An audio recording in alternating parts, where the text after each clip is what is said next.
Hello, I'm BJ Ramon, and this is a whiteboard, and there's words on it.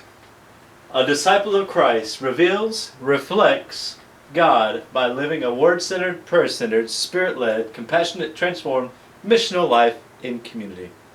That's what we'll be covering this semester, and we're going to break down over the course of the next 11, 12, 13 weeks, somewhere in there, what all this means. So for the next 3 weeks, we're going to be talking about what it means to reveal God. Actually, sorry, we're going to talk about what it means to reflect God. We're going to do this backwards. Maybe I wrote them up there backwards. So we're going to talk about for the next 3 weeks what it means to reflect God. So you'll find in 2 Corinthians chapter 4 that it talks about us reflecting God or us glorifying the Lord. So we want to talk about what that means. And the first step of that is us understanding what the gospel is.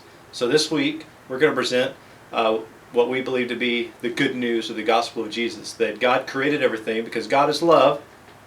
And love by definition gives, and so he created to give and to pour out on. So he created man and woman, put them in a garden, gave them everything they're ever going to need. And then he said, I want you to trust me. So he said, I'm also going to put a tree in there that if you take it, that means you're trusting yourself. And they decided eventually to trust themselves and take of that other tree. And so from then on, we've been in this constant motion of trusting ourselves. But the problem with trusting ourselves is we're not the creator, so we don't know how to do things because only the Creator knows how to do things. So we're what some people would call lost because we're just muddling around trying to do all this stuff and collecting things to make ourselves feel comfortable, trying to replace a lost intimacy, trying to do all these things, and so we're just lost. And so no matter what we do, we're still doing things in our own power to try to get back. And so we're always trusting ourselves. Even in religion, we're trusting ourselves to try to get back to God. But God said that you can't come to me. He says no one's righteous, no one is in right standing, no one understands. In other words, the only way for us to be righteous, the only way for us to be in right standing with God is for us to trust Him once again. So Him knowing that, He sent Jesus to die for our sins. And Jesus went and He took all of our sins to the cross and He died for them. And now once again we have this choice whether to transfer the trust of our life from ourselves to Jesus and say, I trust that Jesus' life was purely righteous and that it was without sin, and that He died for all of our sins.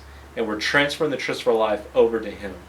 And when we start to do that, we're going to talk about in the next couple of weeks, when we start to do that and say, I'm going to transfer the trust of my life, that means that all of our life is transferred. All of our life starts to begin to look like Jesus.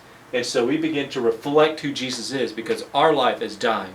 So in 2 Corinthians chapter 4, it talks about that we carry about in ourselves the dying of Christ daily. And that we're dying to ourselves, that He's able to be reflected in us because we'll see more and more Jesus.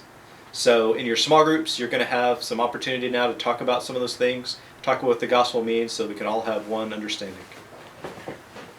The end.